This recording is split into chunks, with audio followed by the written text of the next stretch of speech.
Sa isang siksikang subdibisyon sa Dasmariñas, Cavite, biglang binalot ng isang masangsang na amoy ang hangin, isang amoy na tila nanggagaling sa isa sa mga bahay. Unang napansin ito ng mga kapitbahay na nakaramdam na mayroong kakaiba, lalo na't 2 araw nang tila walang buhay ang bahay na iyon. Ayon sa kanila, ang mga nakatira roon, isang matandang biyenan at ang kanyang manugang, ay karaniwang nakikitang abala tuwing umaga. Ngunit sa pagkakataong ito, wala ni anino ng matanda, habang ang manugang ay paminsan-minsan lang lumalabas, at kapag lumabas ay may bakas ng matinding tensyon sa kanyang mukha. Ang kapulisan, na nakatanggap ng ulat, ay agad na nagtungo sa lokasyon upang magsagawa ng paunang investigasyon. Ilang beses munang kumatok sa pinto ang mga pulis bago ito tuluyang binuksan ng manugang, nakitang-kita ang pagkabalisa at tila hindi mapakali. Nagsimulang maghinala ang mga opisyal na mayroong itinatago ng malinaw na maamoy nila ang masangsang na aroma na nagmumula sa direksyon ng kusina. Sinubukan pa ng suspect na ilihis ang kanilang atensyon, sinasabing nagluluto siya ng karne para sa personal na okasyon. Ngunit ang kanyang sagot ay pabago-bago at lalo lamang nagpatindi sa kanilang pagdududa. Matapos makakuha ng pahintulot na suriin ang loob ng bahay, dahan-dahang ginalugad ng mga pulis ang bawat silid. Pagpasok sa kusina, natagpuan ng mga opisyal ang isang malaking kaldero na nakasalang pasakalan. Makapal na singaw ang bumabalot sa buong silid, at ang masangsang na amoy ay lalong tumitindi. Nang buksan ang takip ng kaldero, tumambad sa kanila ang mga piraso ng karne na may kakaibang hugis, nakababad sa isang malabong sabaw. Ang natuklasang ito ay agad na nag-udyok sa mga opisyal na i-secure ang lugar. Samantala, pinalawak ang paghahanap sa matandang biyenan sa buong kabahayan. Nakahanap ang mga pulis ng mga patak ng maitim na likido sa sahig na pinunasan at tinakpan lamang ng isang manipis na banig. Ang mga bakas ng mansa ay umaabot hanggang sa isa sa mga kwarto. Sa silid na iyon, natagpuan ng mga opisyal ang ilang mga gamit na pinaniniwala ang pag-aari ng biktima, kabilang ang mga damit na halatang kalalaba lamang, ngunit mayroon pa ring mga kahina-hinalang mansa sa ibabaw nito. Ang mga pahayag mula sa mga kapitbahay ay lalong nagpatibay sa hinala ng karahasan. Ilan sa kanila ay umaming nakarinig ng malakas na pagtatalo 2 gabi bago ang insidente, na sinundan ng tunog ng isang bagay na bumagsak at kahina-hinalang aktibidad hanggang sa hating gabi. Nakuha rin ng pulisya ang impormasyon na ang relasyon ng manugang at biyenan ay hindi na maganda sa mga nakalipas na buwan, na dulot ng mga problemang pinansyal at panggigipit sa pamilya. Agad na naglagay ng police line ang mga opisyal at dinala ang suspect sa presinto para sa karagdagang pagtatanong. Samantala, tinawag ang Scene of the Crime Operatives, SOCO, team upang magsagawa ng detalyadong pagsusuri sa kaldero na naglalaman ng karne, pati na rin sa iba pang mga bagay na natagpuan sa loob ng bahay. Ang paunang tuklas na ito ang nagpabilis sa investigasyon dahil ang ilang bahagi na natagpuan sa kaldero ay pinaghihinalaang may istrukturang hindi tugma sa karaniwang karne na kinokonsumo. Sa labas ng bahay, nagsimulang magtipon ang mga residente, pinag-uusapan ang pangyayari ng may takot at hindi makapaniwala.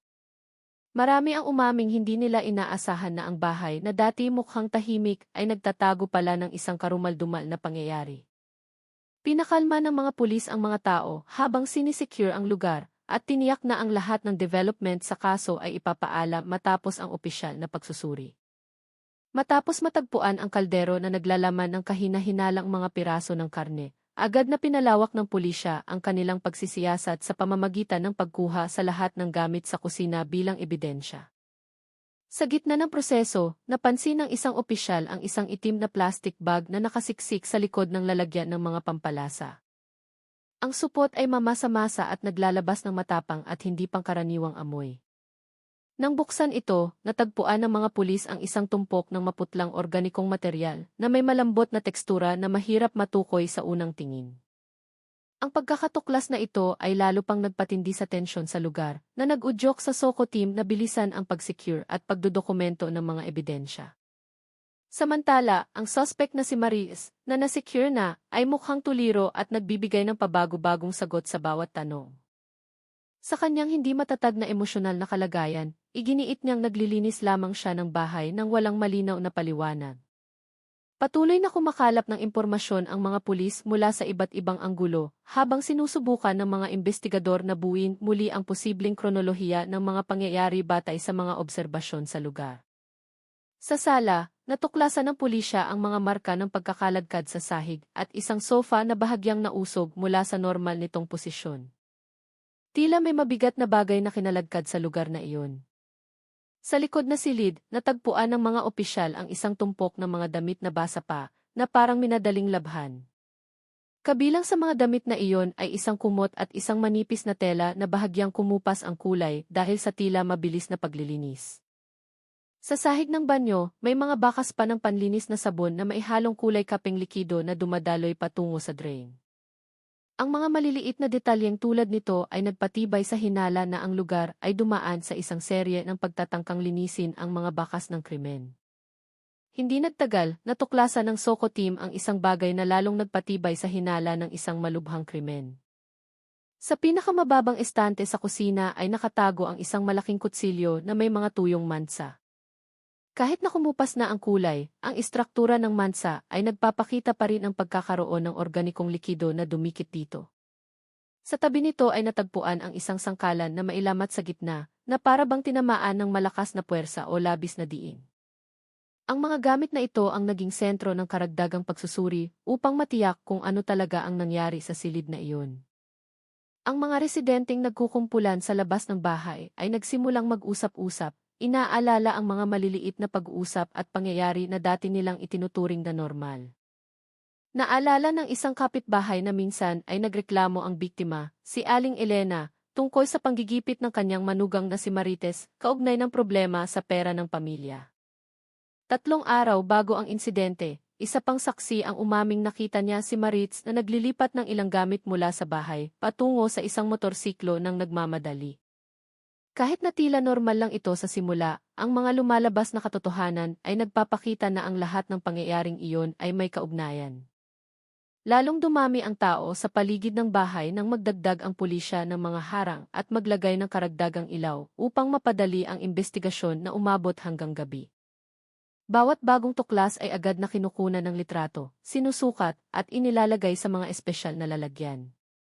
Maingat na nagtatrabaho ang mga investigador dahil sa dami ng mga bagay na posibleng maging mahalagang ebidensya. Mula sa psikolohikal na pananaw, sinimulang ikonsidera ng mga pulis ang posibilidad ng emosyonal na panggigipit o tensyon sa pamilya na nakaapekto sa kilos ng suspect. Ngunit dahil patuloy na nagbibigay ng hindi pare-parehong pahayag si Maritz, nagpasya ang mga investigador na magsagawa ng karagdagang pagsusuri sa pamamagitan ng pagtawag sa isang criminal psychologist. Ang hakbang na ito ay ginawa upang matiyak kung si Marites ay kumilos ng may planadong motibo o nasa ilalim ng isang partikular na kondisyong mental nang mangyari ang insidente. Ilang oras matapos magsimula ang investigasyon, dinala ng SOCO team ang lahat ng kaldero, kutsilyo, damit at mga sample ng likido mula sa bahay patungo sa laboratorio para sa detalyadong pagsusuri. Bawat bagay ay susuriin upang malaman ang structure at nilalaman nito, lalo na ang misteryosong mga piraso ng karne sa kaldero na ikinagulat ng mga pulis mula pa sa simula. Ang mga matutuklasan dito ang magiging susi sa susunod na yugto ng investigasyon. Sa labas ng bakod ng bahay, lalong tumindi ang tensyon. Ilang residente ang piniling manatili upang abangan ang mga kaganapan. Kahit gabi na, ang iba ay piniling umuwi na dahil sa takot, nangangambang ang pangyayari ay may kaugnayan sa isang bagay na mas malaki pa kaysa sa simpleng away pamilya. Ngunit tiniyak ng pulisya na mananatiling ligtas ang lugar at ang buong proseso ay susunod sa tamang pamamaraan. Lumalalim na ang gabi nang mabilis na suriin ng team sa laboratorio ang mga paunang sample na dinala mula sa crime scene. Samantala, ang mga pulis na naiwan sa bahay ay nagsimulang maghanap ng karagdagang impormasyon sa pamamagitan ng paggalugad sa paligid, kabilang ang likod bahay na dati madilim at hindi pa nasusuring mabuti. Nang mailagay ang karagdagang ilaw, napansin ng mga opisyal ang isang bahagi ng lupa na tila mas buhaghag kumpara sa paligid. Ang lupa ay parang bagong hukay at pinatag muli na nag-iwan ng hindi pangkaraniwang pattern. Nagsagawa ang mga opisyal ng paunang paghukay gamit ang mga magagaang kagamitan. Ilang sentimetro sa ilalim ng lupa, natagpuan nila ang isang manipis na tela na kulay abo, nakatupi ng walang ayos. Ang tela ay naglalabas ng parehong matapang na amoy na naamoy sa loob ng bahay. Agad na itinigil ng mga pulis ang paghukay at tinawag ang isang special identification unit upang asikasuhin ang natuklasan. Ang pagkakaroon ng telang ito ay nagpatibay sa hinala na ang bahay ay hindi lamang lugar ng paglilinis ng mga bakas, kundi posibleng pinagtapunan din ng isang bagay na mas malaki. Sa silid ng interogasyon, nagsimulang magpakita ng pagbabago sa kilos si Maritz. Siya ay balisa, mahigpit na hawak ang kanyang mga kamay, at madalas na humihinga ng malalim na tila may pinipigilang emosyon. Bawat simpleng tanong ay nagdudulot ng isang biglaang reaksyon na hindi tugma sa konteksto, na nag-udyok sa mga pulis na ulitin ang tanong ng ilang beses upang makakuha ng sagot na maaaring itala. Napansin ng isang investigador na si Marites ay tila mas lalong nagigipit kapag tinatanong tungkol sa kinaroroonan ng kanyang biyenan, lalo na nang banggitin ang tungkol sa tela at lupa na natagpuan sa likod bahay. Hindi nagtagal, isang karagdagang saksi ang dinala sa presinto upang magbigay ng pahayag. Ang saksing ito ay isang kapitbahay na katabi mismo ng bahay kung saan naganap ang insidente. Inamin niya na nakarinig siya ng malakas na agos ng tubig mula sa bahay ni Maritz noong madaling araw na tumagal ng mas matagal kaysa karaniwan. Ayon sa kanya, ang tunog ay paulit-ulit na narinig sa loob ng halos isang oras na sinabayan ng ilang beses na tunog ng matitigas na bagay na bumabagsak. Sa una, inakala ng saksi na si Marites ay naglilinis lamang ng kusina o banyo. Ngunit ngayon, naramdaman niyang may mali sa kanyang alaala matapos marinig ang mga natuklasan ng pulisya. Sa kabilang banda, sinusubukan ng SOCO team sa laboratorio na kilalanin ang istruktura ng mga piraso ng karne mula sa kaldero. Ang paunang pagsusuri sa kulay, tekstura, at komposisyon ng tissue ay nagsimulang magpakita ng ilang partikular na indikasyon. Kahit hindi pa lumalabas ang kumpletong resulta, sapat na ang pansamantalang ulat para palawakin ng mga investigador ang kanilang paghahanap at iugnay ang bawat natuklasan sa kusina sa pangkalahatang kondisyon ng bahay. Ang paunang impormasyong ito ay agad na ipinadala pabalik sa field upang ang mga opisyal na nag-iimbestiga sa likod bahay ay may adjust ang direksyon ng kanilang pagsusuri. Lalong tumindi ang hinala ng matagpuan ng mga pulis ang isang malaking timba na nakahandusa sa tabi ng tangke ng tubig sa banyo. Ang timba ay basa pa at may mga bakas ng sabon na hindi pa tuluyang nawawala. Sa loob nito, may mga pahalang nagasgas na mukhang bago pa lamang. Bukod dito, ang drain ng banyo ay tila barado. Para bang may material na hindi natutunaw na pumasok at bumara sa loob ng tubo. Nagpasya ang mga opisyal na magdala ng espesyal na kagamitan upang masusing suriin ang laman ng tubo. Nang simulan ang pagsusuri sa tubo, natagpuan ng mga pulis ang maliliit na piraso ng maputlang material na nakasabit sa isang dugtungan. Kahit na napakaliit, sapat ang hugis nito para agad itong ilagay sa isang evidence container. Ang pagkakatuklas na ito ay lalong naglinaw sa aktibidad na ginawa ni Maritz upang alisin ang mga natitirang material mula sa banyo. Tila sinusubukan niyang burahin ang mga bakas bago tuluyang mahuli. Samantala, ang bahay ng biktima ay lalong napuno ng mga kamag-anak na dumating upang maghanap ng impormasyon.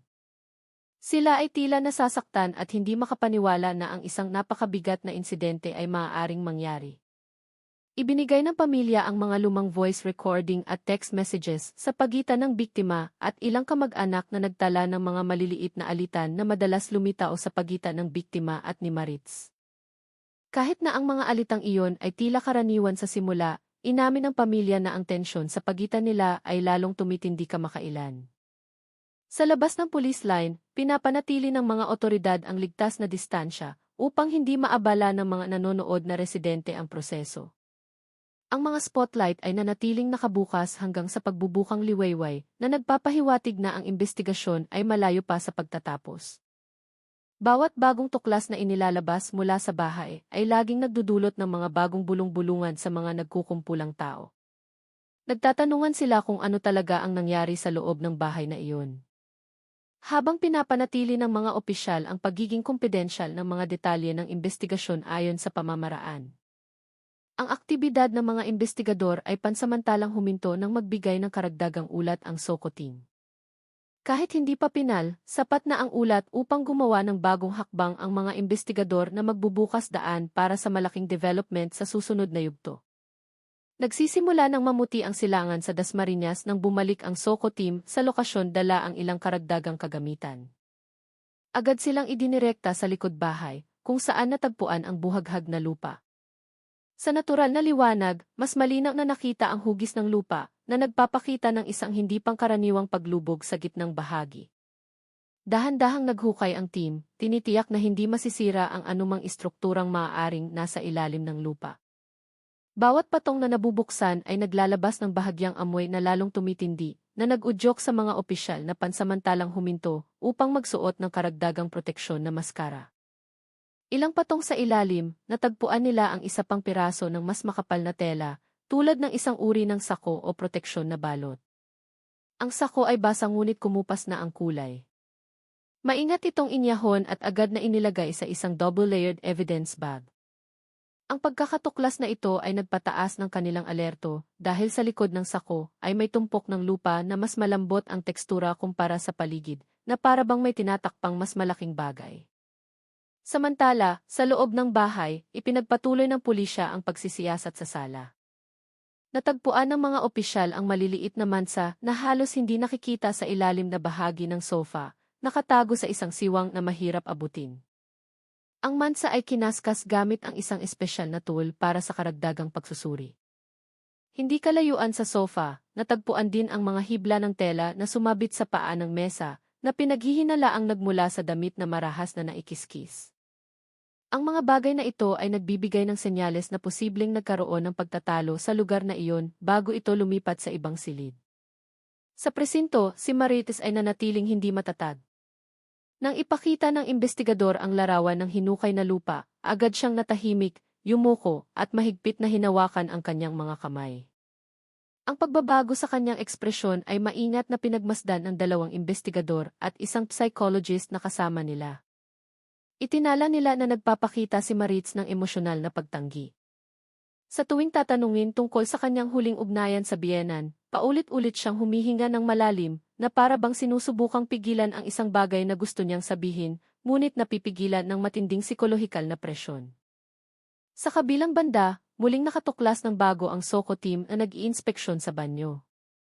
Ang tubong dati barado ay matagumpay na nabaklas. Nang suriin ang loob nito, natagpuan ang isang patong ng maputlang slime na nakadikit sa gilid ng tubo.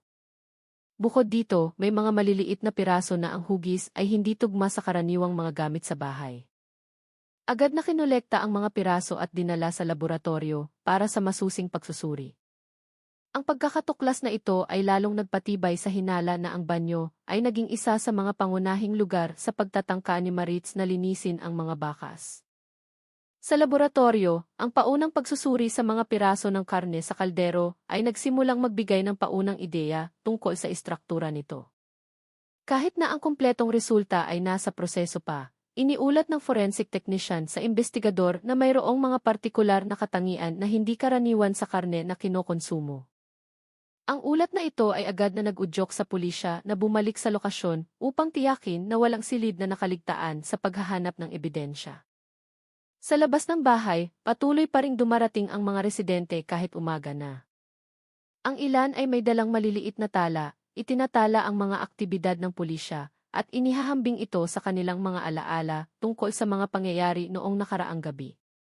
Mayroon ding nagdala ng kanilang personal na recording na nakatutok sa kalsada sa harap ng bahay, umaasang makapagbigay ng isang bagay na makakatulong sa mga investigador.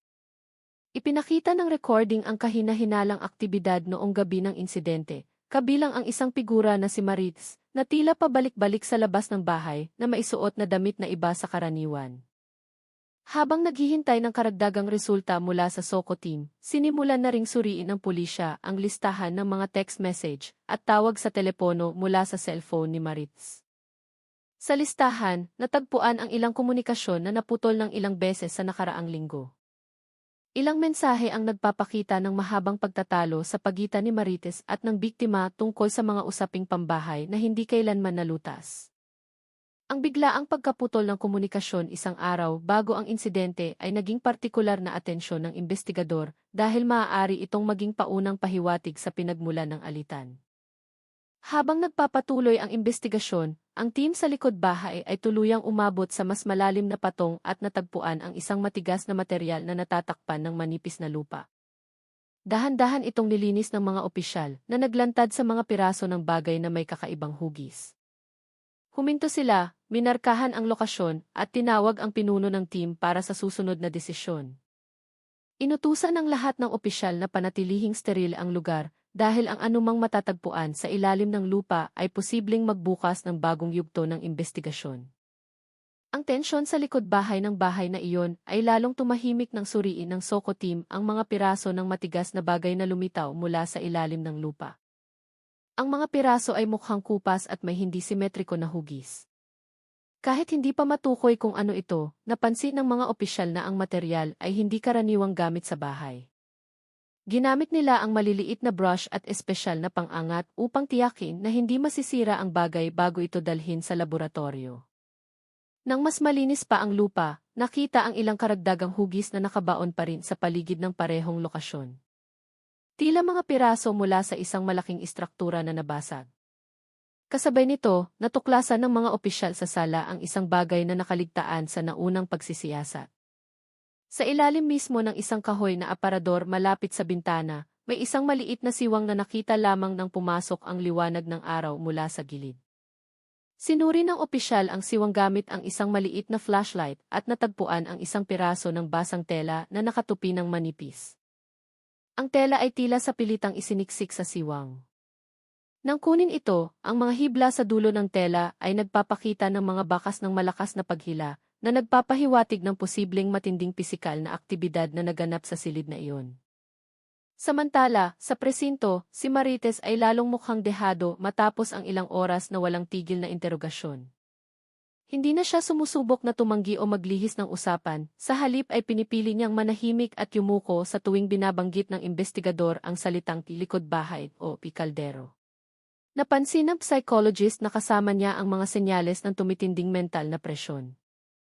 Madalas manginig ang kanyang balikat at ilang beses niyang tinakpan ang kanyang mukha gamit ang dalawang kamay nang ipakita ang mga larawan ng ebidensya mula sa lokasyon. Pinagmasdan ng investigador ang reaksyong iyon upang mamapa ang emosyonal na pattern ng suspect na maaaring maging mahalagang pahiwatig para sa pansamantalang rekonstruksyon ng mga pangyayari. Ang pamilya ng biktima na naghihintay sa labas ng silid ng interogasyon ay lalong nababalisa.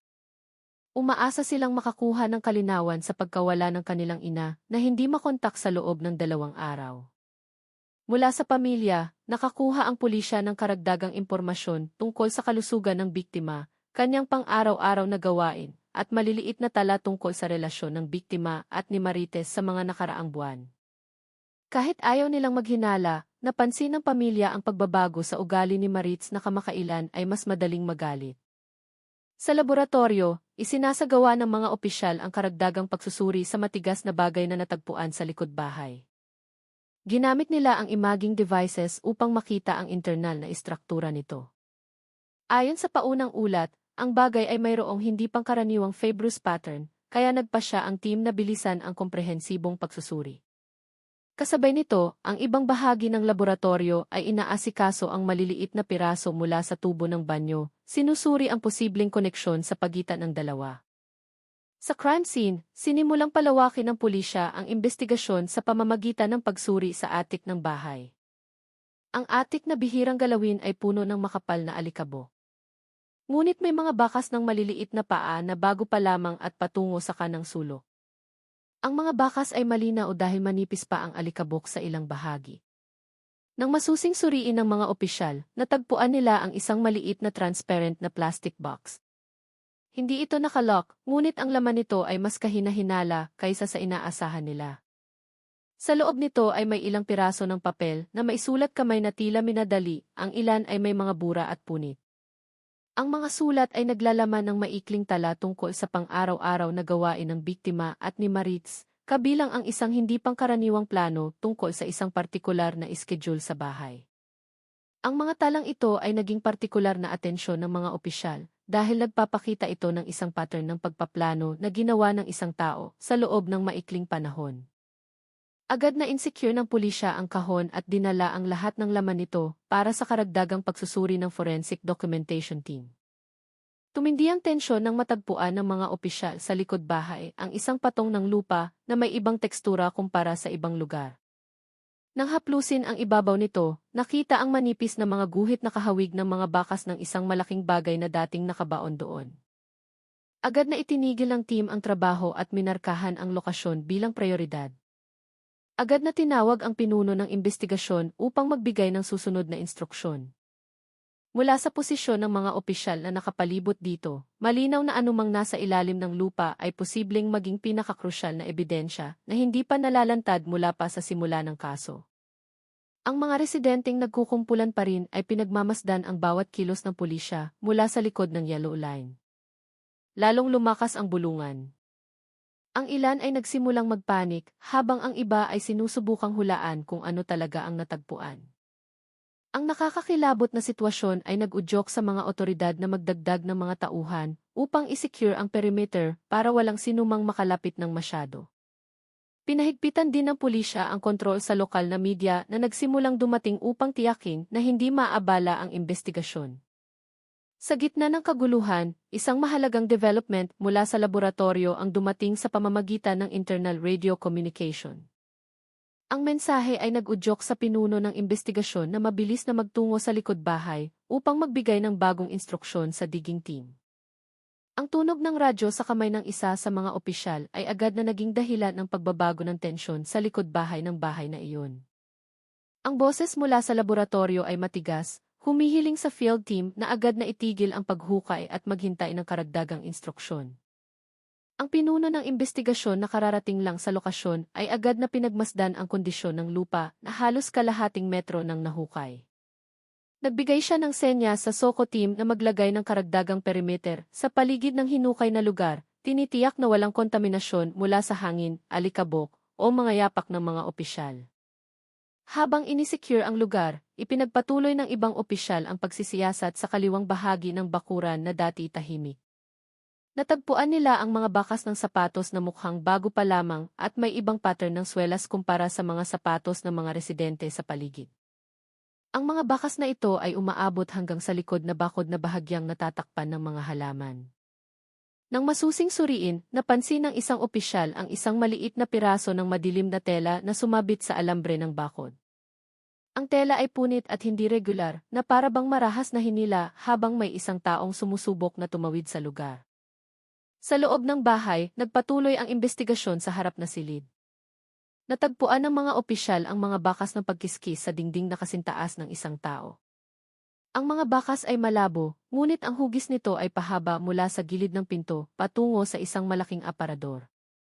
Nang buksan ang aparador at suriin ang ilalim nito, natagpuan ang alikabok na hindi pantay ang pagkakahalo. Ito ay nagpapahiwatig na may isang malaking bagay na inilipat o isinandal sa lugar na iyon kamakailan lamang. Sa karagdagang pagsusuri, natagpuan ang isang piraso ng pinong buhok na sumabit sa bisagra ng aparador na nagpapahiwatig ng posibleng pisikal na kontak sa pagitan ng suspect at ng biktima sa silid na iyon. Samantala, sa presinto, si Marites ay nagsimulang magpakita ng mga senyales ng paghina ng kondisyong mental. Matapos ang ilang oras na interogasyon, tila nawala na siya ng pokus at madalas na nakatitig sa dingding. Itinala ng psychologist na kasama niya na si Marites ay nagsimulang makaranas ng disorientasyon at tumitinding emosyonal na tensyon. Nang tanungin muli ng investigador ang tungkol sa mga pangyayari noong gabi ng insidente, sumagot lamang siya ng nanginginig na boses, paulit-ulit na sinasabing hindi niya sinasadya ang nangyari. Ngunit nanatiling sumusunod sa SC ang investigador, itinatala ang bawat salita at ekspresyon para sa pagmamapa ng kanyang kilos.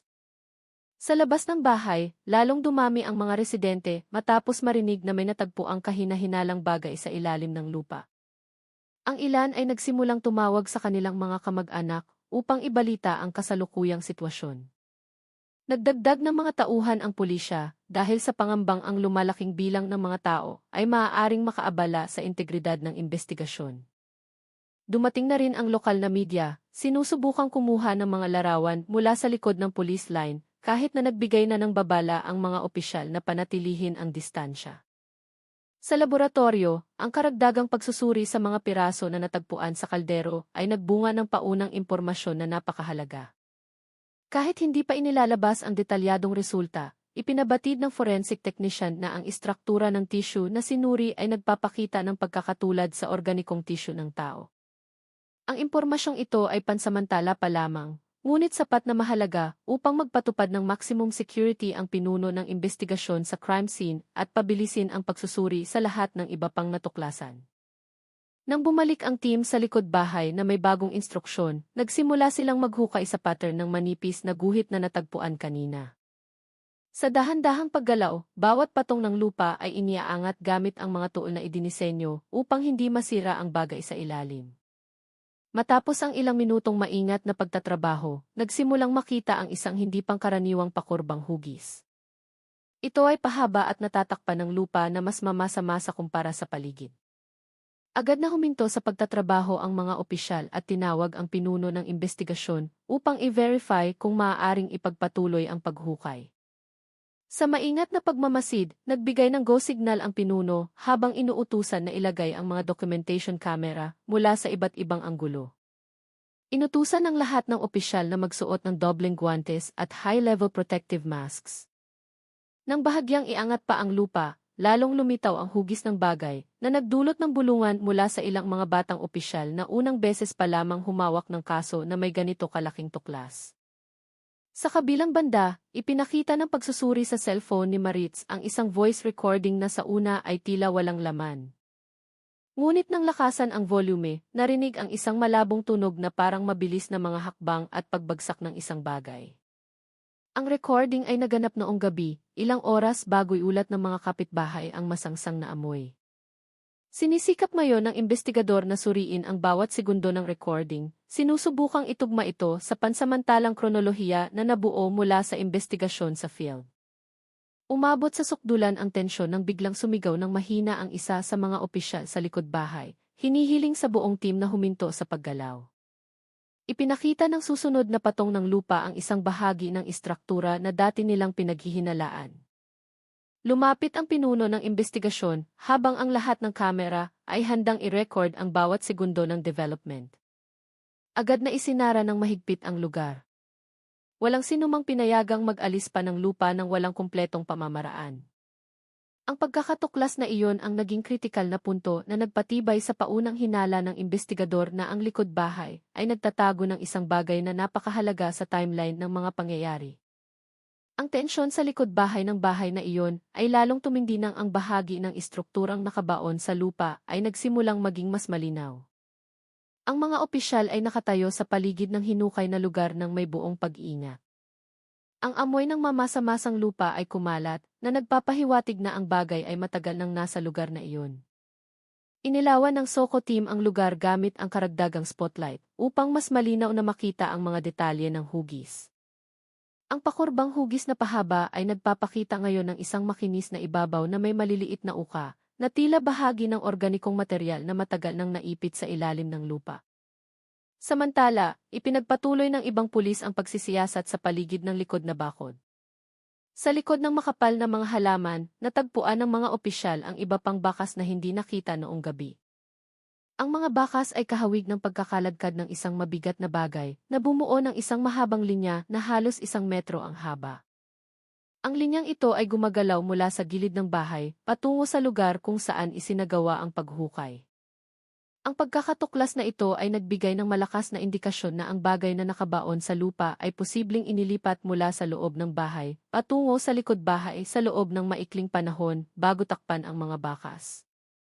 Sa loob ng bahay, muling nakahanap ng bagong pahiwatig ang investigador sa kusina, sa ilalim mismo ng isang maliit na mesa malapit sa bintana. Sa lugar na iyon, may mga bakas ng kulay kapeng likido na pinunasan ngunit hindi perpekto. Nang ilawan ito ng ultraviolet light, nakita ang pattern ng maliliit na tilamsik na patungo sa kalan, kung saan natagpuan dati ang kaldero na may kahina-hinalang karne. Ang mga nagalaw na gamit sa paligid ng mesa ay naging indikasyon na may naganap na mabilis na aktibidad bago dumating ang mga pulis. Ang SOCO team na nagtatrabaho sa laboratorio ay nagbigay din ng karagdagang ulat tungkol sa mga piraso mula sa tubo ng banyo. Matapos suriin ng mas malalim, natagpuan ang istruktura ng organikong tissue na napakaliit, ngunit may fibrous pattern na pare-pareho sa material mula sa kaldero. Ang pagkakatuklas na ito ay nagpatibay sa hinala na ang banyo ay ginamit bilang isang lugar para sa masinsinang paglilinis, bago ang mga tira-tira ay inago sa drain na ngayon ay barado na ng parehong materyal. Pagbalik sa presinto, lalong nagpakita si Maritz ng nakakabahalang mental na presyon. Nang ulitin ng investigador ang tanong kung ano ang nangyari noong araw ng insidente, nagsimula siyang mabalisa, hinawakan ang kanyang ulo, at ilang beses na bumulong ng mga salitang mahirap maintindihan.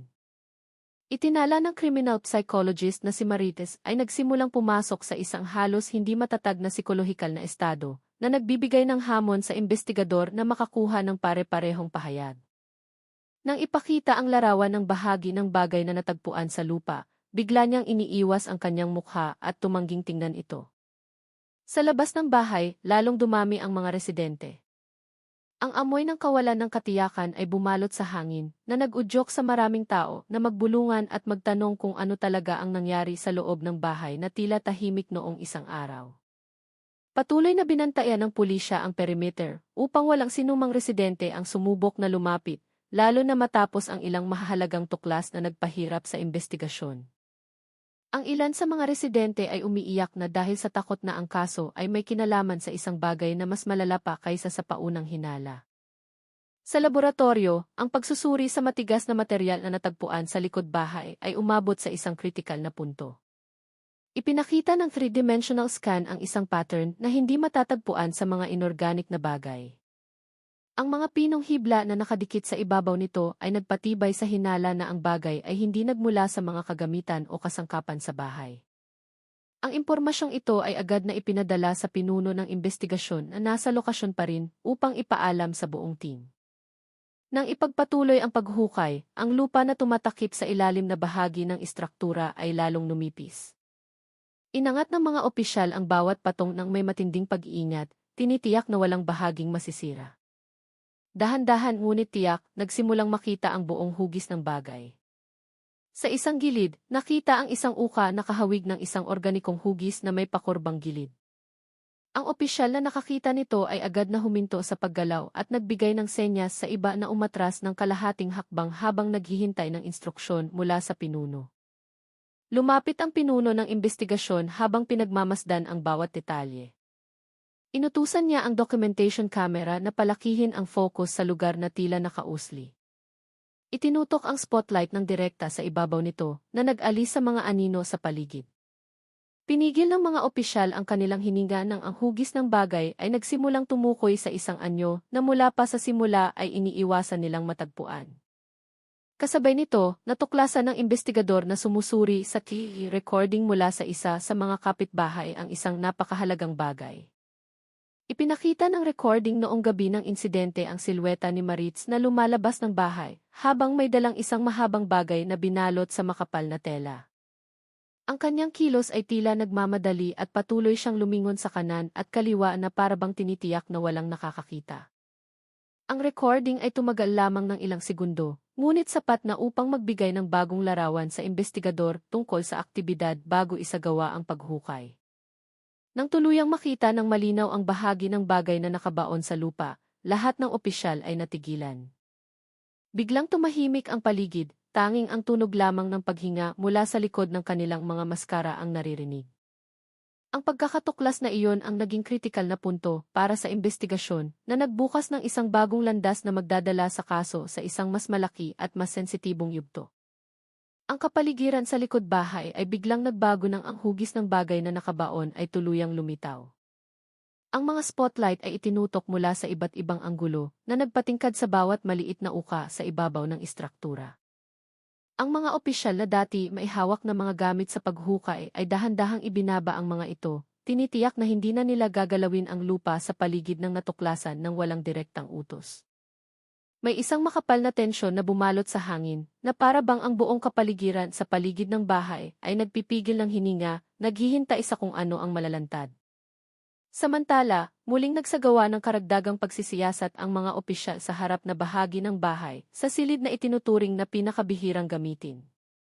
Nang buksan ang isang maliit na aparador malapit sa dingding, natagpuan ang isang tumpok ng mga lumang dyaryo na hindi maayos ang pagkakaayos.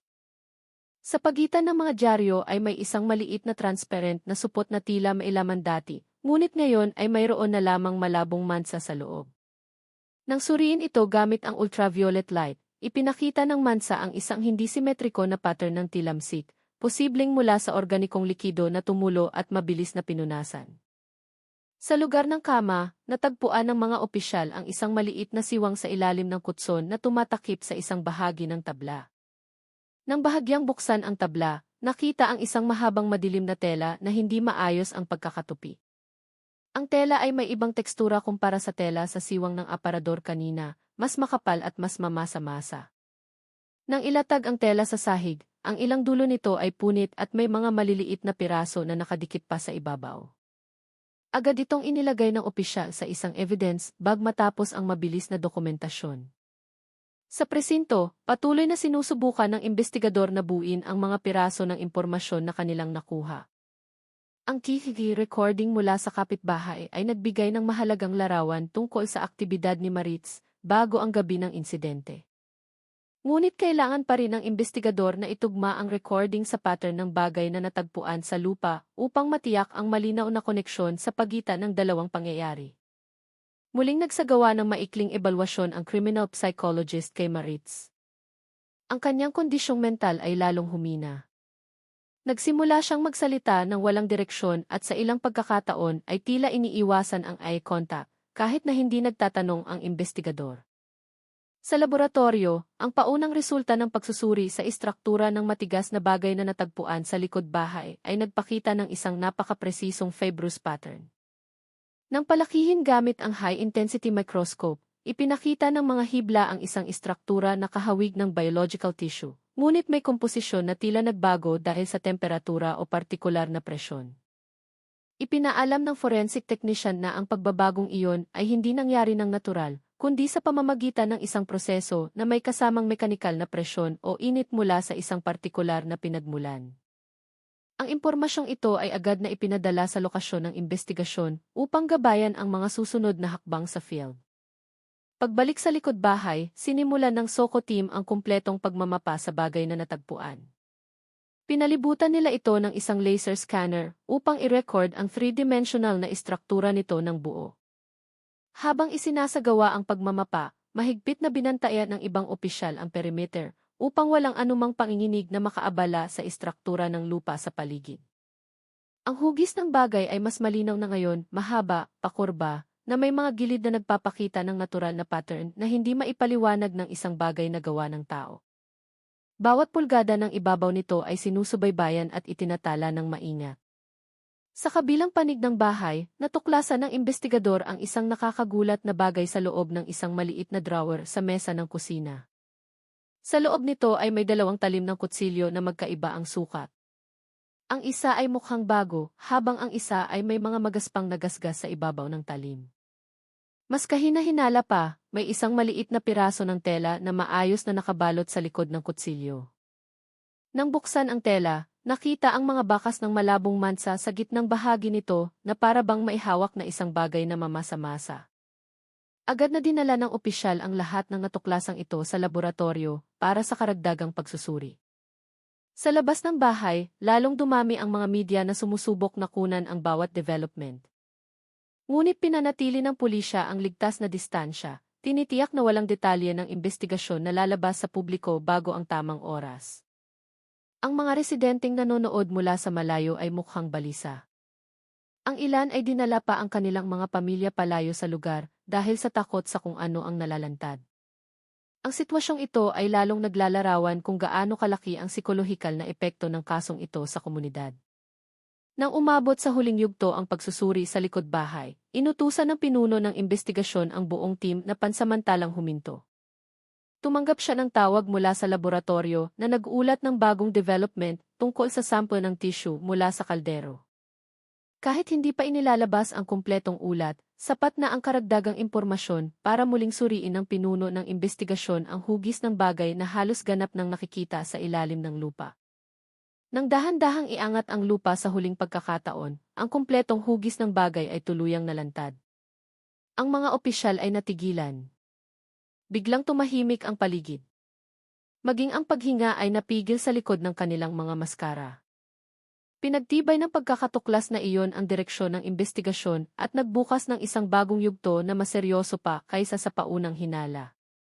Ang mga opisyal na nasa likod bahay ay natigilan ng ang istrukturang nakabaon sa ilalim ng lupa ay tuluyang lumitaw ng malinaw. Dahil sa pahabang hugis at natural na mga uka, pansamantalang huminto ang Soko team upang i-adjust ang kanilang mga kagamitan para ang proseso ng pag-aangat ay maging maayos at hindi makasira sa anumang bahagi. Ang spotlight ay mas matinding itinutok na nagpatingkad sa mga pinong guhit sa ibabaw ng bagay. Nagbigay ito ng impresyon na ang bagay ay matagal nang nasa ilalim ng lupa, ngunit napanatili pa rin ang orihinal nitong hugis. Inutusan ng pangunahing opisyal ng Soko ang digging team na gamitin ang isang espesyal na pang-angat na idinisenyo para sa paglipat ng mga bagay na may sensitibong istruktura. Naglagay sila ng mga suportang frame sa paligid ng hinukay na lugar, tinitiyak na hindi guguho ang lupa kapag nagsimula ng iangat ang bagay. Nang unang dumampi ang frame sa ibabaw ng bagay, naging napakatahimik ng paligid. Walang ibang tunog maliban sa pagkiskis ng mga gamit at ang paghinga ng mga opisyal na nagtatrabaho sa ilalim ng matinding presyon. Samantala, sinuri ng ibang investigador ang isang maliit na daanan sa kanang bahagi ng bakuran. Ang daanan ay dating natatakpan ng mga tuyong dahon, ngunit nang linisin ay nakita ang pattern na kahawig ng mga bakas ng maliliit na gulong. Hindi ito lalagpas sa 20 sentimetro ang lapad, ngunit patungo ito ng direkta sa lugar ng paghukay. Nang sundan ng mga opisyal ang pattern patungo sa loob ng bahay, natagpuan nila ang isang maliit na plastic na basket na nakataob malapit sa likod na pinto. Ang basket ay tila hinugasan, ngunit mayroon pa ring malabong mansa na kulay kape sa isang sulok nito. Sa loob ng bahay, lalong tumindi ang imbestigasyon nang matagpuan ng mga opisyal ang maliliit na piraso na nakadikit sa paa ng mesa ng kusina. Ang mga piraso ay maputla at napakanipis, halos hindi nakikita ng walang magnifying glass. Nang kolektahin ito sa isang evidence container, nagsimulang maghinala ang mga opisyal na may koneksyon ito sa bagay na natagpuan sa likod bahay. Ngunit upang matiyak, hinintay nila ang resulta ng karagdagang pagsusuri mula sa laboratorio. Samantala, nagsimulang harapin ng investigador ang lalong hindi makontrol na emosyonal na presyon ni Maritz. Ilang beses siyang humingi ng oras para umupo, pinunasan ang kanyang mukha, at pinigilan ang luha na hindi tuluyang lumabas. Itinala ng psychologist na kasama niya na si Maritz ay nagpapakita ng kombinasyon ng takot, pagsisisi at pagkalito. Nang ipakita ng investigador ang pinakabagong larawan mula sa natuklasan sa likod bahay, agad siyang yumuko at paulit-ulit na umiling. Ang biglaang reaksyon na ito ay naging partikular na atensyon ng investigador kahit hindi pa sila nagbibigay ng anumang interpretasyon ng hayagan. Sa laboratorio, ang pinakabagong pagsusuri sa mga piraso ng karne mula sa kaldero ay nagbunga ng pangalawang yugto ng ulat na direktang ipinadala sa pinuno ng investigasyon. Ayon sa ulat, may pagkakatulad sa istruktura ang mga piraso sa kaldero at ang mga piraso mula sa tubo ng banyo na nagpatibay sa hinala na ang dalawang lokasyon ay ginamit sa parehong panahon para sa pagproseso ng isang bagay. Natuklasan din ng technical team ang mga residue ng init sa mga piraso mula sa kaldero na nagpapahiwatig na ang karne ay pinakuluan sa mataas na temperatura sa loob ng mahabang panahon. Pagbalik sa crime scene, dahan-dahang sinimulang iangat ng Soko team ang bagay na natagpuan sa ilalim ng lupa. Nang iangat ito ng ilang sentimetro mula sa ilalim ng hukay, nakita ang isang patong ng lupa na nakadikit sa ilalim na bahagi na may ibang kulay kumpara sa paligid. Ang patong ay mas madilim na parabang nagmula sa ibang bahagi ng bahay o silid. Agad na kumuha ng sample ang mga opisyal mula sa lupang iyon para sa karagdagang pagsusuri. Tinitiyak na matutukoy ang pinagmulan nito bilang bahagi ng rekonstruksyon ng mga pangyayari. Sa dulo ng bakuran, natagpuan ng isa sa mga opisyal ang isang plastik na supot na kalahating nakabaon sa ilalim ng mga ugat ng isang maliit na puno. Ang supot ay mukhang luma at kumupas na ang kulay. Nang buksan ito, mayroong ilang piraso ng maliit na tela na punit at hindi regular, pati na rin ang isang piraso ng elastic na goma na nagbago na ang kulay dahil sa pagkakalantad sa tubig o lupa. Ang pagkakatuklas na ito ay nag-udyok sa investigador na isaalang-alang ang posibilidad na mayroong partikular na bagay o damit na ginamit si Maritz bago isagawa ang paglilinis. Sa labas ng police line, lalong nabalisa ang mga residente. Ang ilan ay umaming hindi na makatulog mula pa noong unang gabi na naamoy ang masangsang na amoy. May nagsabing gusto na nilang pansamantalang lumipat sa bahay ng kanilang kamag-anak dahil sa pag-aalala sa development ng kaso. Muling inayos ng pulisya ang perimeter ng seguridad upang hindi makalapit ang mga residente at para hindi makaabala ang mga hindi kaugnay na ingay sa konsentrasyon ng investigasyon team na nagtatrabaho pa rin. Nang tuluyang maiangat ang hinukay na bagay at mailagay sa isang espesyal na tarpaulin, kinunan ito ng litrato ng documentation officer mula sa iba't ibang anggulo. Ang hugis nito ay buo na ngayon, pahaba na may mga uka na nagpapakita ng napakadetalyadong katangian.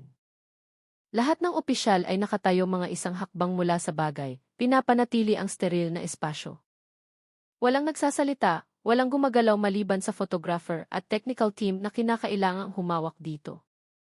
Ilang segundo matapos ang pag-aangat, nakatanggap ang pinuno ng investigasyon ng isang agarang tawag mula sa laboratorio na nagpapaalam ng pinakabagong development tungkol sa istruktura ng tissue mula sa kaldero. Walang sinabi ang pinuno ng investigasyon sa ibang opisyal, ngunit malinaw na nagbago ang kanyang ekspresyon, mas tensyonado, mas seryoso. At nang walang anumang salita, muli niyang tiningnan ang bagay na bagong ahon mula sa ilalim ng lupa. Sa sandaling iyon, pumasok ang investigasyon sa isang yugto na hindi na maituturing na isang simpleng hinala. Ang pagkakatuklas na ito ay agad na naging pangunahing pokus, ang bahaging magtuturo sa investigador sa susunod na landas na mas malaki at mas sensitibo. Ang bagay na bagong ahon mula sa ilalim ng lupa ay nasa gitna na ngayon ng likod bahay, napapalibutan ng sterile line na mahigpit na binabantayan ng mga opisyal ng SOCO. Ito ay mahaba at may ibabaw na nagpapakita ng mga pinong hibla na tila dumaan na sa degradation dahil sa matagal na pagkakalibing.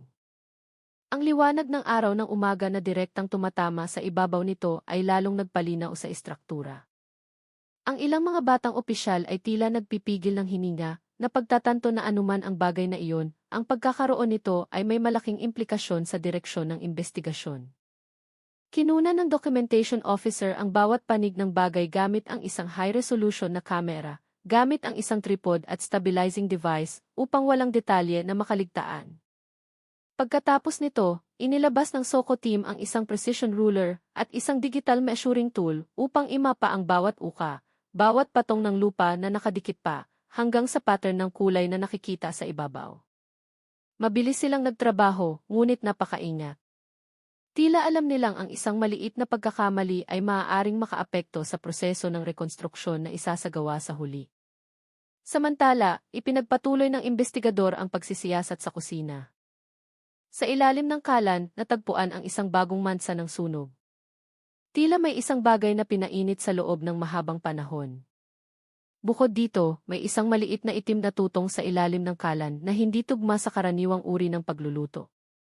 Nang kolektahin ang mga piraso ng tutong para sa pagsusuri, muling naamoy ang isang pamilyar na amoy.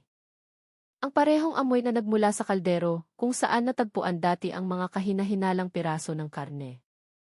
Sa sulok ng kainan, natagpuan ng mga opisyal ang isang bao ng niyog na tila hinati. Ang loob ng bao ay sunog at may kaunting butas.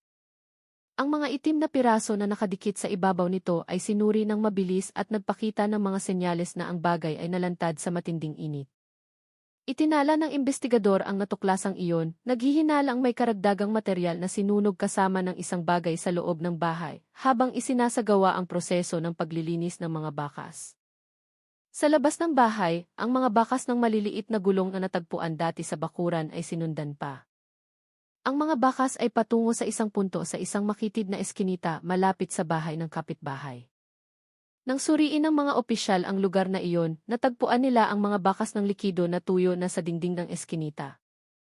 Hindi gaanong kapansin-pansin ang kulay nito, ngunit nang hipuin at suriin, ang maliliit na piraso nito ay nagpakita ng parehong pattern na natagpuan sa tela sa kusina. Ang pagkakatuklas na ito ay lalong nagpatibay sa paniniwala ng investigador na si Marites ay naglipat o nagtapon ng isang bagay sa labas ng bahay noong gabi ng insidente. Sa laboratorio, ang pinakabagong ulat na ipinadala sa pinuno ng investigasyon ay nagsasabing ang istruktura ng hibla sa mga organikong piraso mula sa kaldero ay nagpapakita ng pagkakatugma sa pattern ng tissue ng tao. Kahit na ang pinal na ulat ay naghihintay pa ng kumpirmasyon mula sa karagdagang pagsusuri, sinabi rin sa ulat na mayroong mga residuo ng init na nagpapahiwatig na ang proseso ng pagpapakulo ay tumagal ng hindi saglit. Ang impormasyong ito ay pinatibay ng resulta ng pagsusuri sa tubo ng banyo na natagpuan ang parehong tekstura sa mga piraso na nakasabit sa drain. Pagbalik sa lokasyon, sinimulan ng mga opisyal na suriin ang bagay na natagpuan sa ilalim ng lupa gamit ang isang low-intensity laser light. Nang ilawan ng scanning machine ang ibabaw ng bagay, nakita ang isang pattern ng manipis na pahalang na guhit na pare-pareho, na tila bahagi ng isang tissue na may natural na istruktura. Natukoy ng mga opisyal ang ilang punto sa ibabaw ng bagay na tila mga lugar na naputol o mailamat. Ipinakita ng mga lamat ang isang manipis na patong sa loob na mas maputla kumpara sa labas. Samantala, natuklasan ng investigasyon sa loob ng bahay ang isa pang bagay na nakaligtaan. Isang maliit na timba sa pagitan ng tumpok ng mga kagamitan sa kusina. Ang timba ay mukhang malinis sa labas, ngunit ang loob nito ay nagpapakita ng malabong mansa na hugis spiral patungo sa ilalim ng timba. Ang mansa ay naglabas ng kakaibang amoy ng hipuin ng isang test cotton. Agad na inilagay ng opisyal ang timba bilang ebidensya, itinatala na ang hugis ng mansa ay hindi karaniwan sa mga gamit sa bahay. Sa presinto, lalong nagpakita si Maritz ng hindi matatag na reaksyon. Patuloy niyang inuuga ang kanyang mga paa, nakatitig sa mesa ng walang pokus, at paulit-ulit na hinahawakan ang kanyang bato. Nang banggitin ng investigador ang bagay na natagpuan sa likod bahay, agad niyang tinakpan ang kanyang mga tainga, gamit ang dalawang kamay na parabang ayaw niyang marinig ang anumang salita tungkol sa natuklasang iyon. Ang matinding reaksyon na ito ay itinala bilang isang mahalagang indikator sa pagsusuri ng kanyang kilos. Sinabi ng psychologist na kasama niya na si Maritz ay tila nasa yugto ng matinding mental na presyon na posibleng mag-udyok ng biglaang pag-amin sa hinaharap.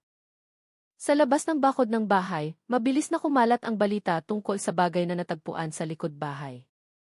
Ang mga residente ay mukhang natatakot. Ang ilan ay piniling lumayo sa lokasyon at umuwi na kasama ang kanilang mga anak. Ang media na dagsaan sa harap ng bahay ay lalong naging agresibo sa pagkuha ng mga larawan. Ngunit pinigilan sila ng pulisya na lumampas sa yellow line. Lalong tumindi ang tensyon nang tumawag ng karagdagang unit ang mga opisyal upang palakasin ang seguridad sa lokasyon. Nang tuluyang mailabas ng digging team ang pangalawang bagay na nakabaon sa kabilang panig ng hukay, lahat ng opisyal sa lokasyon ay napalingon dito. Ang bagay ay mas maliit kaysa sa una, ngunit may parehong fibrous pattern. Maingat itong inilagay sa isang steril na tarpaulin. Muling kumuha ng mga larawan ang documentation officer mula sa iba't ibang anggulo. Ang pinuno ng investigasyon ay nasa unahan, pinagmamasdan ang bawat detalye ng may seryosong ekspresyon. Tumanggap siya ng isang mensahe sa radyo mula sa laboratorio na nagsasabing ang paunang resulta mula sa laser scan sa unang bagay ay nagpapakita ng isang pattern ng istruktura na katulad ng isa sa mga tissue ng tao. Kahit na ang pinal na ulat ay naghihintay pa ng kumpirmasyon mula sa karagdagang pagsusuri, sapat na ang impormasyong ito upang mapagtanto ng pinuno na ang natagpuan sa likod bahay ay hindi isang ordinaryong bagay. Huminto ang pinuno ng investigasyon sa tabi ng dalawang bagay, habang ang lahat ng opisyal ay naghihintay ng karagdagang instruksyon. Ang kasong ito ay pumasok na sa pinakakritikal na yugto mula pa sa simula ng pag-uulat. Ang una at pangalawang bagay na matagumpay na iniahon mula sa ilalim ng lupa ay magkatabi na ngayon sa isang steril na tarpaulin. Parehong may magkatulad na katangian, isang ibabaw na mukhang organiko, mga pinong hibla na naputol dahil sa halumigmig ng lupa, at isang pakurbang hugis na tila hindi produkto ng gawa ng tao. Ang mga opisyal ng SOCO na pinakamalapit ay ilang beses na napatuwid ng tayo, sinusubukang pigilan ang kanilang emosyonal na reaksyon habang tinitingnan ang istruktura ng mga bagay sa napakalapit na distansya. Kahit nasanay silang humarap sa mga matitinding tuklas, ang kasong ito ay nagdulot ng isang partikular na psikolohikal na presyon mula pa sa simula. Ipinagpatuloy ng documentation team ang laser scanning sa pangalawang bagay. Ipinakita ng paunang scan ang maliliit na lamat sa ilalim na bahagi ng bagay, mga lamat na tila hindi natural na nangyari, kundi resulta ng isang malakas na pagtama o presyon bago ito ilibing. Itinala ng mga opisyal ang bawat detalye ng mga lamat sa kanilang field report, Naghihinalang ang mga lamat na iyon ay maaaring magbigay ng mahalagang pahiwatig tungkol sa pagkakasunod-sunod ng mga pangyayari. Marahil tungkol sa ginamit na gamit o sa pangyayaring naganap bago ilipat ang bagay sa likod bahay. Samantala, natuklasan ng investigador na nasa gitnang silid ng bahay ang isang maliit na plastik na supot na nakasiksik sa likod ng siwang ng isang kahoy na upuan. Ang supot ay tila walang laman, ngunit nang ilawan ito ng ultraviolet light, muling lumitaw ang isang pattern ng mansa na hugis spiral. Ang mansa ay katulad ng pattern na natagpuan sa timba sa kusina. Agad na inilagay ng investigador ang supot sa isang evidence bag at itinala ang lokasyon kung saan ito natagpuan, dahil ang spiral pattern na iyon ay tila isa sa mga susi na nag-ugnay sa iba't ibang punto ng investigasyon. Sa banyo, muling sinuri ng SOCO team ang mga dugtungan ng tubo na dati nang nabaklas. Sa mas malalim na dugtungan, natagpuan ang isang patong ng residue na mas makapal ang kulay kumpara sa mga naunang piraso. Nang hipuin ito gamit ang isang test tool, ipinakita ng residue ang indikasyon ng material na nalantad sa mataas na temperatura bago pumasok sa drain. Bukod dito, may mga manipis na gasgas sa ibabaw ng tubo na nagpapahiwatig na may isang fibrous na bagay na naipit doon bago tuluyang masira at maging maliliit na piraso. Ang pagkakatuklas na ito ay lalong nagpatibay sa hinala na ang banyo ay may mahalagang papel sa proseso ng pag-aalis ng mga bakas. Sa presinto, lalong nagpakita si Maritz ng mga senyales ng disoryentasyon. Humingi siya ng pahintulot na magpahinga, ngunit nang alukin ng tubig, nanginginig ng husto ang kanyang mga kamay na halos mabitawan na niya ang baso. Sinubukan ng investigador na manatiling neutral sa kanilang diskarte, hindi nang gigipit, ngunit patuloy na itinatala ang bawat reaksyong lumalabas. Nang banggitin ng isa sa mga investigador na ang bagay sa likod bahay ay iniahon na at sinusuri, biglang yumuko si Marites at tinakpan ang kanyang mukha gamit ang dalawang kamay. Sinabi ng psychologist na kasama niya na ang reaksyong ito ay nagpapahiwatig ng isang napaka-espesipikong uri ng takot, hindi lang simpleng pagkabalisa, kundi takot sa isang bagay na alam niyang papalapit na sa pagbubunyag. Samantala, sa laboratorio, ang karagdagang resulta mula sa pag-scan sa unang bagay ay nagpakita ng isang fibrous pattern na hindi lamang kahawig ng organikong tissue, kundi may mga katangian na pare-parehong matatagpuan sa matigas na tissue ng tao. Itinago ng technical team ang impormasyong ito mula sa publiko at ipinadala lamang ang resulta sa pinuno ng investigasyon. Nabanggit din sa ulat na ang bagay ay nagpakita ng pagbabago sa istruktura dahil sa pagkakalantad sa init at presyon, posibleng may kaugnayan sa proseso ng pagsusunog o pagpapakulo bago ito ilipat. Sa crime scene, pinalawak ng investigador ang pagsisiyasat hanggang sa kaliwang panig sa labas ng bahay na hindi pa gaanong nasuri. Sa lugar na iyon, may isang walang laman na drum na mukhang ordinaryo sa unang tingin. Ngunit nang masusing suriin, ang loob ng drum ay may itim na kulay na hindi pantay. Nang ilawan ng opisyal ang loob ng drum, may kakaibang pagkinang sa panloob na dingding na tila mula sa isang tuyong residue. Agad na insecure ang drum para sa karagdagang pagsusuri sa laboratorio. Ang bilang ng mga residente sa labas ng bakod ay lalong dumami. Nagdagdag ng 2 layer na perimeter ang pulisya, tinitiyak na walang residente o media na makakakita ng direkta sa mga bagay na bagong ahon.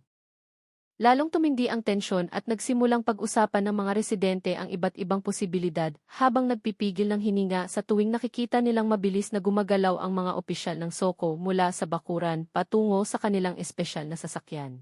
Habang ang lahat ng focus ay nakatuon sa 2 malalaking bagay na sinusuri, tinawag ng isa sa mga opisyal sa likod bahay ang pinuno ng investigasyon ng may mahinang ngunit matigas na boses.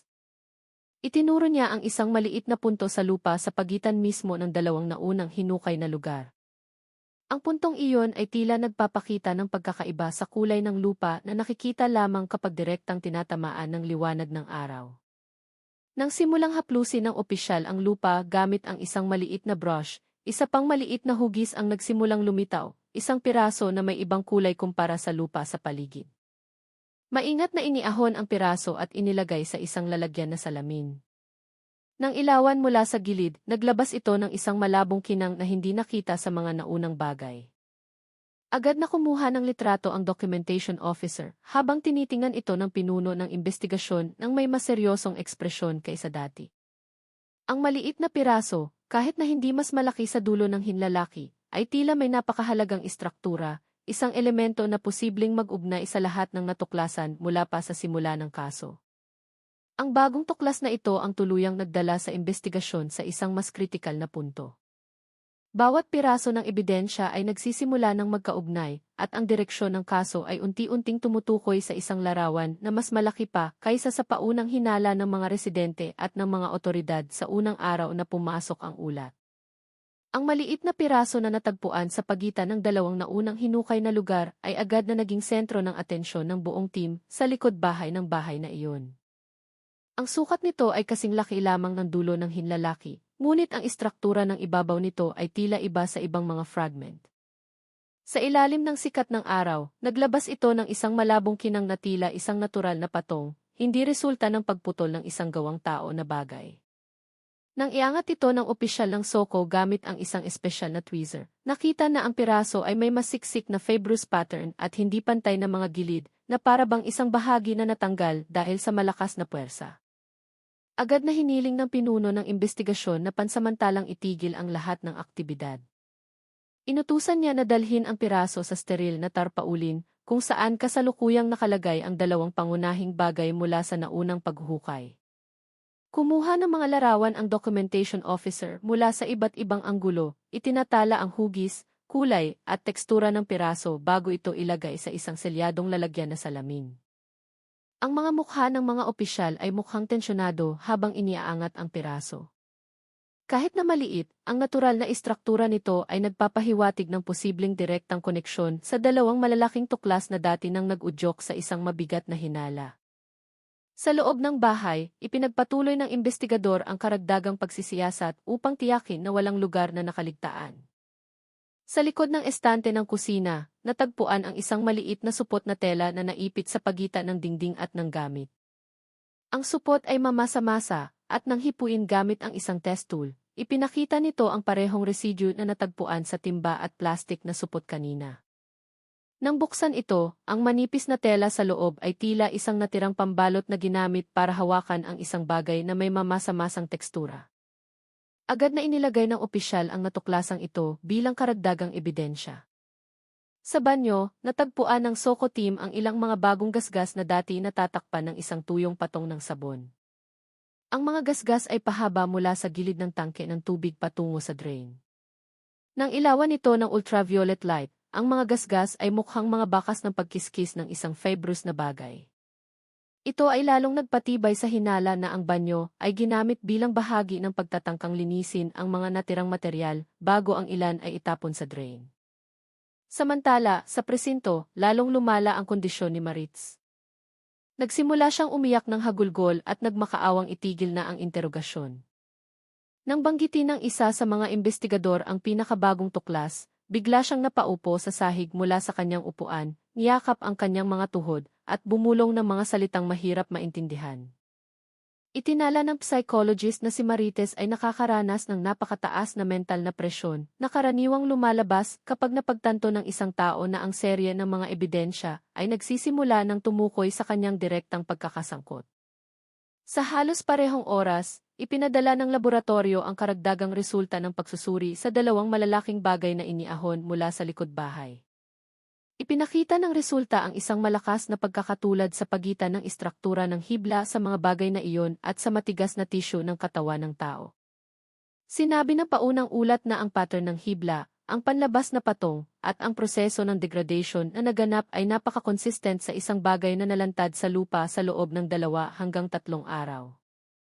Bukod dito, natagpuan ang indikasyon na ang istruktura ay nalantad sa init bago ilibing, posibleng dahil sa proseso ng bahagyang pagpapakulo. Tinanggap ng pinuno ng investigasyon ang ulat sa lokasyon. Nang walang maraming salita, lumakad siya patungo sa dalawang malalaking bagay na nakalatag sa tarpaulin. Umatras ng isang hakbang ang ibang mga opisyal, binibigyan siya ng espasyo upang masusing tingnan. Sa tabi ng mga bagay na iyon, nakalagay na ngayon ang maliit na piraso na huling natagpuan. Ang piraso na ngayon ay itinuturing na pinakamahalagang bahagi na mag-ugnay sa lahat ng natuklasan ng buo. Mula sa kombinasyon ng mga resulta ng laboratorio at mga natuklasan sa field, tuluyang nabuo ng investigador ang isang malaking larawan tungkol sa mga pangyayari sa bahay na iyon. Ang mga bagay na natagpuan sa likod bahay, ang istrukturang natagpuan sa kaldero, ang residu sa tubo ng banyo, ang mga bakas ng init sa kusina, at ang mga tala ng kilos ni Marites. Lahat ay magkakaugnay sa isang pattern na nagsisimula ng maging malinaw. Ang lahat ng sumusuportang ebidensya na nakolekta mula sa bahay na iyon ay nagpapakita ng isang matinding aktibidad na naganap sa loob ng maikling panahon, ngunit isinagawa ng may patong-patong, sistematiko, at sa ilalim ng matinding emosyonal na presyon. Sa labas ng bahay, ang mga nagkukumpulang residente ay natahimik nang makita nilang dinadala ng mga otoridad ang dalawang malalaking bagay at ang maliit na piraso patungo sa sasakyan ng forensic laboratory. Ang sasakyan ay umalis na may nakabukas na espesyal na ilaw, na nagpapahiwatig na ang mga ebidensyang dala nito ay nasa ilalim ng high priority handling. Pinalawak ng pulisya ang yellow line at inutusan ang mga residente na lumayo sa lokasyon, tinitiyak na walang makakaabala sa susunod na proseso. Nang magsimulang dumilim, pansamantalang idineklara na tapos na ang investigasyon sa lokasyon. Lahat ng ebidensya ay dinala sa Central Laboratory para sa karagdagang pagsusuri na may mahigpit na protokol. Si Maritz ay inilipat sa isang Special Supervision Detention Cell, kasama ang mga medical at psychological staff. Ang bahay ng biktima ay ganap na isinara, binabantayan ng mga otoridad sa loob ng 24 na oras upang maiwasan ang pagpasok ng mga hindi otorisadong tao. Dahil nakolekta na ang lahat ng kritikal na ebidensya, naghahanda na ngayon ang investigador na pumasok sa susunod na yugto, ang pagsasama-sama ng lahat ng pisikal, digital, at testimonyal na ebidensya upang matukoy ang pinal na pagkakasunod-sunod ng mga pangyayaring naganap sa loob ng bahay na iyon. Isa sa mga huling opisyal ng SOCO na umalis sa likod bahay ay pinatay ang spotlight habang muling tinitingnan ang hinukay na lugar na ngayon ay pansamantalang tinakpan.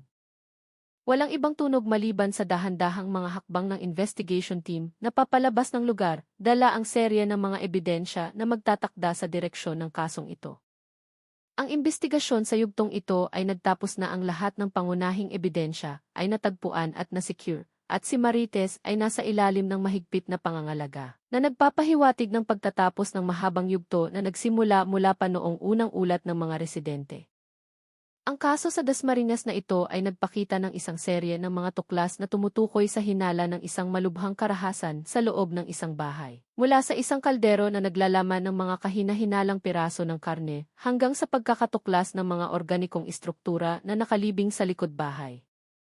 Lahat ng ebidensya ay nasecure na, at ang suspect ay nasa ilalim ng mahigpit na pangangalaga habang naghihintay ng resulta ng forensic examination at ng susunod na proseso ng batas. Ang kwento ay hindi pa tapos,